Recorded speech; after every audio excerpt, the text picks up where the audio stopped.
Hey, thank you for clicking on our video. This is Tripping with Trent and Ashley. In today's video, we visit 2 national parks, stay at a Harvest Host, and find incredible free camping. So stay tuned. Alright, so now we're at this cute little place. It's called Artesian Cellars. It's our boondocking location, actually. It is. So we're sleeping here with the wine tonight and the food. Oh, it looks good. We are in the middle of a wine tasting, and we ordered some lunch because we're hungry. Yeah. We got a roast beef panini. Oh, it's still hot. Horseradish on the side because someone. I'm not a fan of horseradish. Good? That's excellent. Super good. All right, my turn.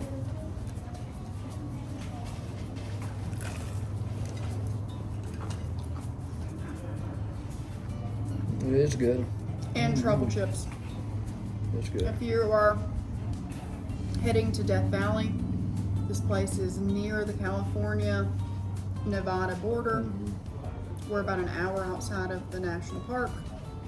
Hope to check out some things there later. It's real windy, but it's like 75 degrees right now, guys. It was 109 here like a couple days ago. Yeah. So we've been so blessed. We've been very fortunate. That crazy windstorm that we went through brought in the cool temperatures. So cheers. All right, we'll see you again in a minute when we're done. All right, so we had our lunch at the winery and a wine tasting, and we dropped Rascal off in the camper with AC. Now we are headed to, where are we going? Death Valley. Death Valley National Park. All right. Here we go. We're leaving Pahrump. Isn't that a fun name? Pahrump, Nevada. Hey guys, welcome to the lowest place in the Western Hemisphere. We're actually 282 feet below sea level.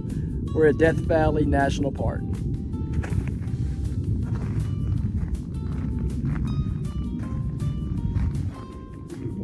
So it's mid-May right now. And I'm glad it's mid-May because it's 95 degrees out here right now. Hottest place on earth is only 95. Just last week, they were up to 109. It's been up to a world record, like 136 degrees, 132, 136 degrees. Like right here. So I'm glad we're not here during August, July, things like that. We got lucky again. Yeah. We've been right in between the extremes. Other than that crazy windstorm we caught so far, been doing super good with our weather. Who knows that we can be this far below sea level in the sun and it only be 95 degrees. We're very thankful for that. So at a distance, it looks a lot like the Great Salt Flats in Utah, but when you're out here walking on it, it's much different. I mean, it's still salt, but it's almost like packed wet snow. It's super strange.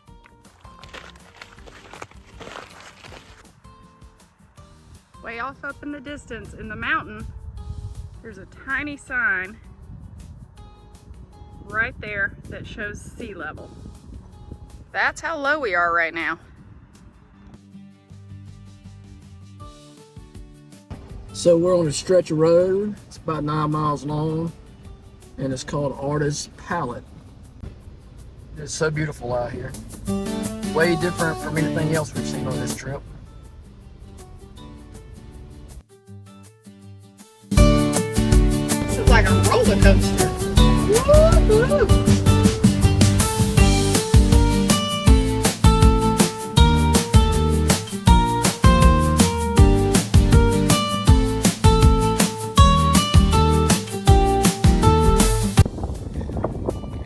So we made it partially up Zabriskie Point. This place is like Mars. What the heck?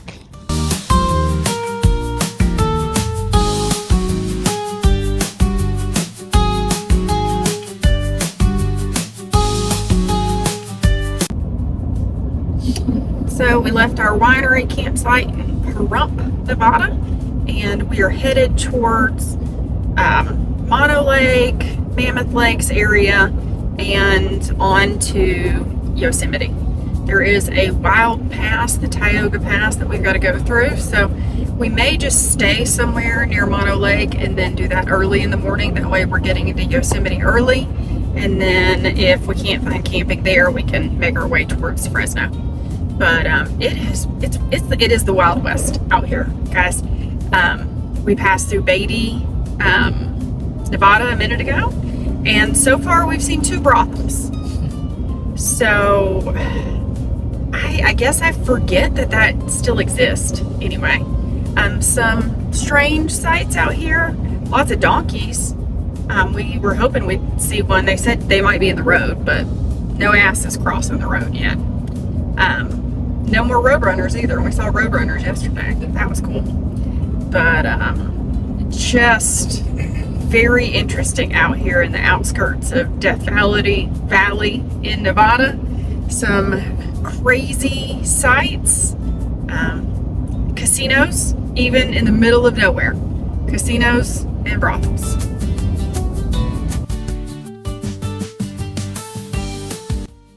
Steep grades, sharp curves.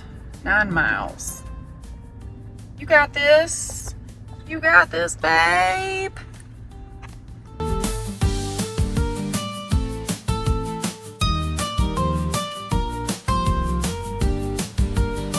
Okay, trippers, we have officially found the best campsite ever.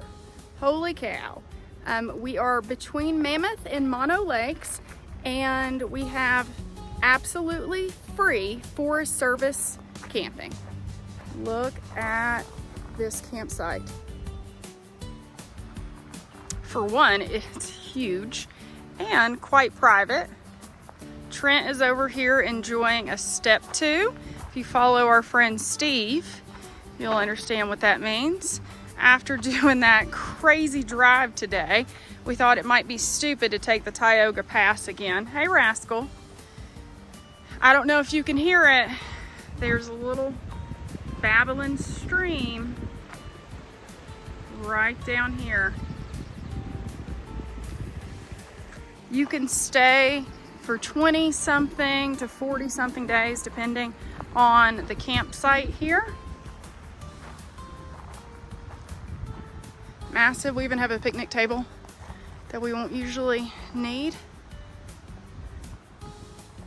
There are not very many people out here, but I think there's 66 campsites total. I would say there could be 15, 20 people camping out here. We chose the furthest one down because we know Rascal, you know, he's not that friendly. But there are some houses that look like rentals across the stream here. But oh my goodness, the weather could get in the 30s tonight. And 33 is what Trent says.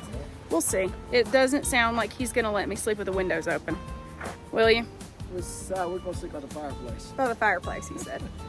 We might need to sleep by the fireplace.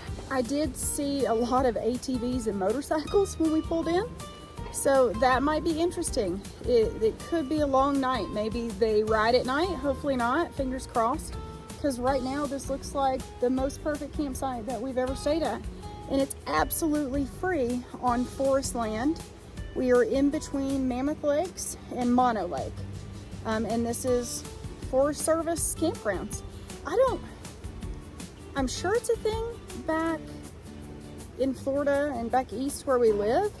But I think it's more of a deal out here though. It's gotta be. Yeah. We saw so many like public campgrounds.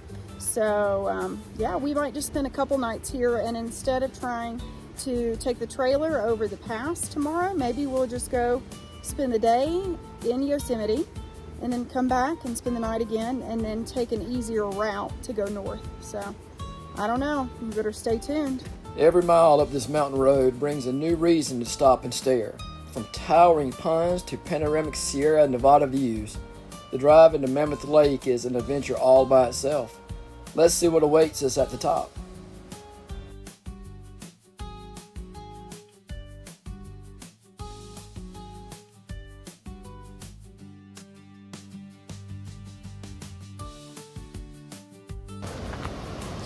Found the fishing spot.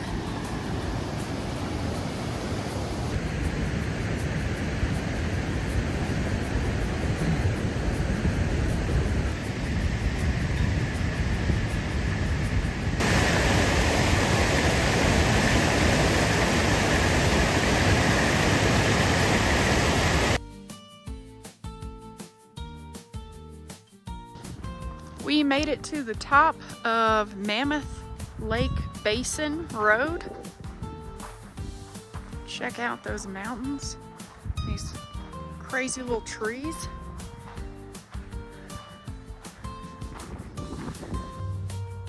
You see this? Apparently this beautiful area is full of CO2 and toxic gas, and that's what's caused all of these trees to die. There was a series of earthquakes around 1989, and it caused higher levels of CO2 to be released. That's what killed these trees.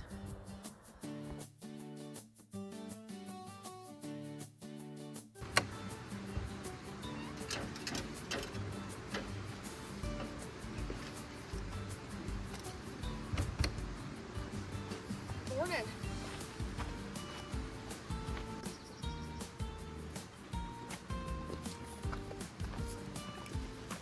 We woke up, it was 30 something outside and 50 in our trailer.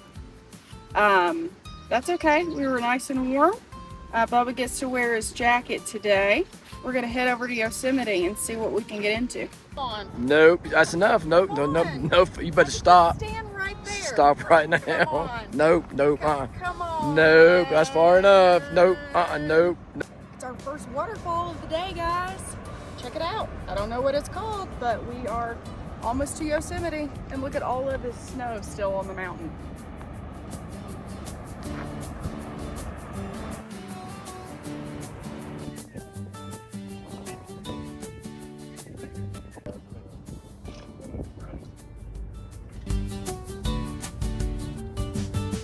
Almost time.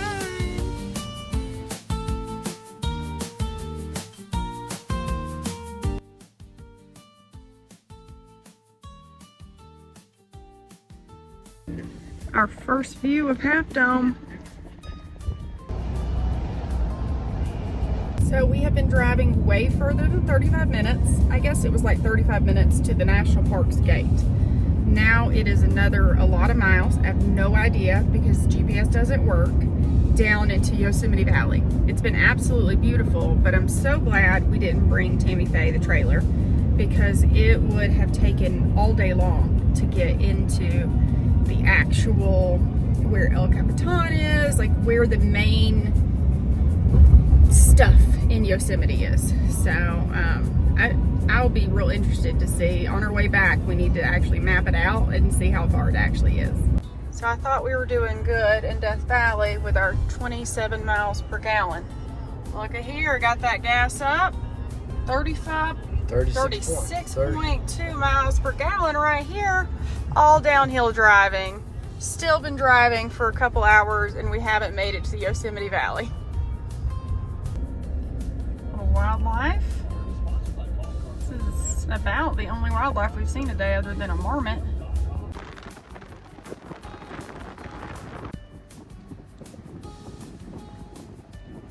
We made it down in the valley. There are so many people here. Doesn't look like it in this footage, but it's definitely a holiday weekend, even though it's Thursday before the holiday. Pascal, are we going on a mission? See some waterfalls? Go to Yosemite? Who's being a good boy?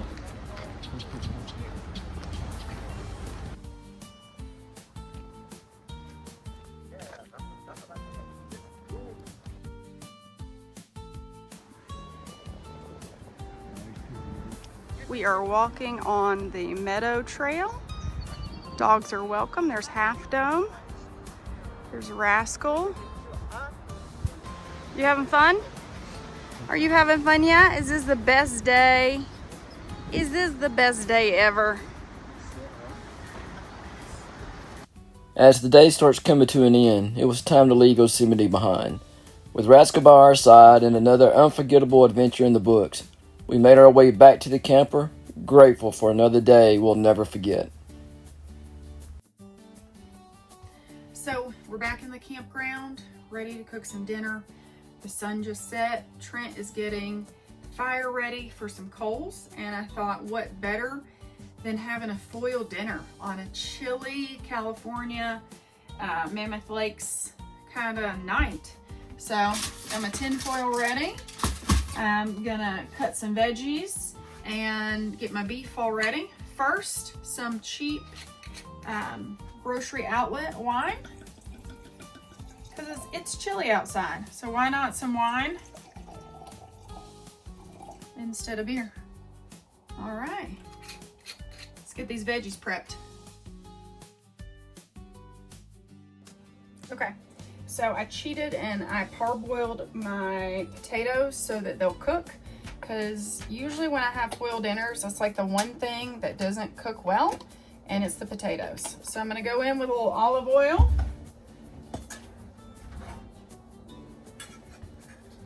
Just throw some potatoes on. Then I'm gonna season these up really well. I like a lot of seasoning, so we're gonna hit it with some onion powder. Oh, that was a lot. Some garlic powder, some salt,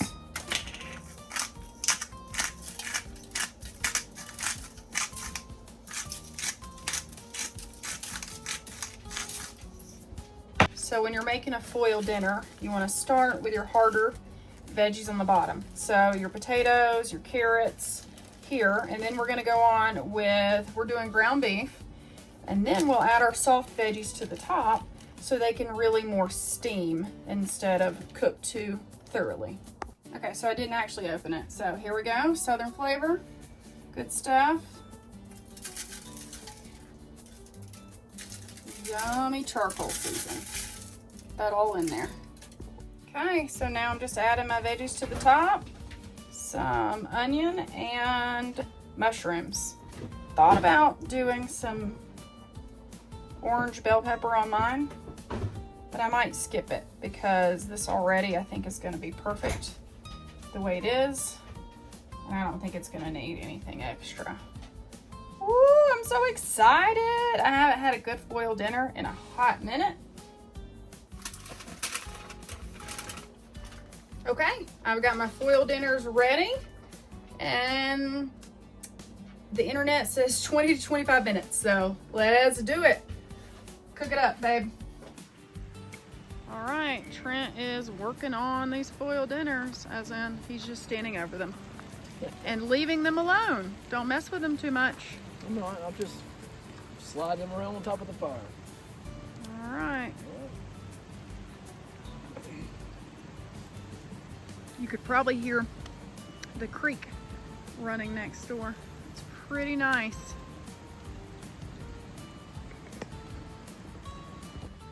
It's a pretty legit fire. And then right here beside our fire is our bear box. We don't need it because we have a hard side camper, but reminds you there are bear in the area. I don't know if it's too cold. It's kind of cold. I don't know if they're out yet, but hopefully they don't come messing with us. Although, you know, I'd love to hug a bear. Yeah, it's leaking out some. Oh no.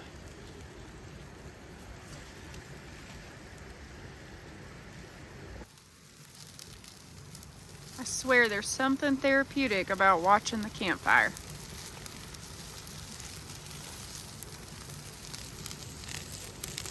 Okay, we're gonna do an unveiling of these foil dinners. Let's see how well we do.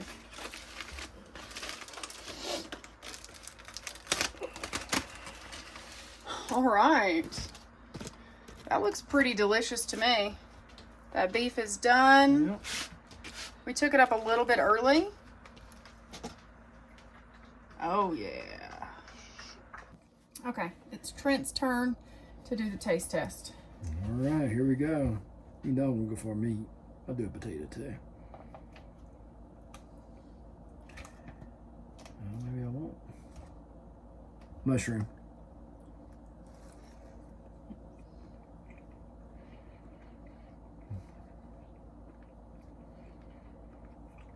Good job, babe. What's it need? I don't know. Your face said it might need something.